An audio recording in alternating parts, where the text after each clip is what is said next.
ഇന്ന് പഴം കൊണ്ട് നല്ല ടേസ്റ്റി ആയൊരു സ്നാക്ക് ഉണ്ടാക്കിയെടുക്കാം. അതിനായിട്ട് ഇതാ 3 മീഡിയം സൈസിലുള്ള പഴുത്ത നേന്ത്രപ്പഴം എടുത്തിട്ടുണ്ട്. ഇനി ഇത് ആവിയിൽ വേവിച്ചെടുക്കണം. ഇതാ ഇപ്പം പഴം ഇവിടെ വെന്ത് കിട്ടിയിട്ടുണ്ട്. ഇനി ഇതിൻ്റെ തൊലി മാറ്റിയിട്ട് ഒരു ബൗളിലേക്ക് മാറ്റി കൊടുക്കാം. ഇനി ഈ പഴത്തിൻ്റെ കൂടെ 1/2 കപ്പ് വെള്ള അവലിട്ട് കൊടുക്കാം. ഇനി ഇത് നന്നായി ഒന്ന് മിക്സ് ചെയ്ത് കൊടുത്തതിന് ശേഷം കൈ വെച്ചിട്ട് നല്ല പോലെ ഒന്ന് കുഴച്ചെടുക്കാവുന്നതാണ്. ഇതിപ്പോൾ ഞാൻ നല്ല സോഫ്റ്റായി കുഴച്ചെടുത്തിട്ടുണ്ട്. ഇനി ഇതവിടെ മാറ്റി വെക്കാം. ഇനി ഒരു കടായി ചൂടായതിലേക്ക് 1/4 കപ്പ് ചെറുപയർ പരിപ്പ് നല്ല പോലെ കഴുകിയതിന് ശേഷം ഇട്ട് കൊടുത്തിട്ട് മീഡിയം ഫ്ലെയിമിൽ നല്ല പോലെ ഒന്ന് വറുത്തെടുക്കാവുന്നതാണ്. ഇതായിപ്പം ചെറുപയർ നന്നായി വറുത്തെടുത്തിട്ടുണ്ട്. ഇനി ഫ്ലെയിം അങ്ങ് ഓഫാക്കി കൊടുക്കാം. ഇനി ഇത് ചൂടാറിയതിന് ശേഷം മിക്സിയുടെ ചെറിയ ജാറിലേക്ക് മാറ്റി കൊടുക്കാം. ഇനി ഇത് ക്രഷ് ചെയ്തൊന്ന് മാറ്റി വെക്കണം. ഇനി ഒരു കടായി ചൂടായതിലേക്ക് 1 ടേബിൾ സ്പൂൺ നെയ്യ് ചേർത്ത് കൊടുത്തിട്ട് ആ നെയ്യ് ചൂടായി വരുമ്പോൾ 1/2 കപ്പ് ചിരവിയ തേങ്ങ, 5-6 ഈന്തപ്പഴം കട്ട് ചെയ്തത്, 1/2 ടേബിൾ സ്പൂൺ പഞ്ചസാര,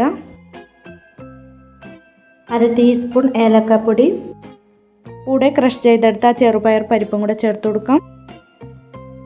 ഇനി മീഡിയം ഫ്ലെയിമിൽ 2-3 മിനിറ്റ് ഒന്ന് വറുത്തെടുത്തതിന് ശേഷം ഫ്ലെയിം അങ്ങ് ഓഫാക്കി കൊടുക്കാം. ഇനി ഈ പഴത്തിൻ്റെ മിക്സിൽ നിന്ന് ഇതുപോലെ കുറേശ്ശെ എടുത്തിട്ട് ഒന്ന് ഉരുട്ടിയെടുക്കാവുന്നതാണ്.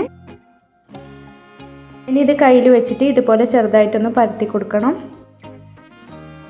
ഇനി ഇതുപോലെ ഒന്ന് പരത്തിയെടുത്തതിന് ശേഷം നമ്മൾ റെഡിയാക്കി എടുത്ത ആ ഫില്ലിങ് ഇതുപോലെ അങ്ങ് വെച്ച് കൊടുക്കാം. ഇനി ഇത് നമുക്ക് ഇഷ്ടമുള്ള ഷേപ്പിൽ ഷേപ്പ് ചെയ്തെടുക്കാവുന്നതാണ്. ഞാനിപ്പോൾ ഇതാ ഈ ഒരു ഷേപ്പിലാണ് ഷേപ്പ് ചെയ്തെടുക്കുന്നത്. ബാക്കിയുള്ളതും നമുക്കിതുപോലെ തന്നെ അങ്ങ് ചെയ്തെടുക്കാം. ഇനി ഇത് നല്ല പോലെ ചൂടായ എണ്ണയിലേക്ക് ഇതുപോലെ ഓരോന്നും അങ്ങ് ഇട്ട് കൊടുക്കാം. ഇനി ഫ്ലെയിം മീഡിയം ഫ്ലെയിമിൽ വെച്ച് കൊടുത്തിട്ട് തിരിച്ചും മറിച്ചും ഇട്ട് കൊടുത്തിട്ട് ഫ്രൈ ചെയ്തെടുക്കാവുന്നതാണ്. ഇതാ ഈ ഒരു കളറാകുമ്പോൾ തന്നെ നമുക്ക് എണ്ണയിൽ നിന്ന് കോരി മാറ്റാവുന്നതാണ്.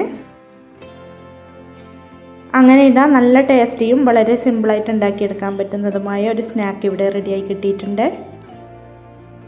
ഇതിൻ്റെ ഫുൾ വീഡിയോ ചാനലിൽ അപ്ലോഡ് ആക്കിയിട്ടുണ്ട്. എല്ലാവരും ഒന്ന് കണ്ടു നോക്കാനും ലൈക്ക് ചെയ്യാനും കമൻറ്റ് ചെയ്യാനും സബ്സ്ക്രൈബ് ചെയ്യാനും മറക്കല്ലേ. Thank you for watching.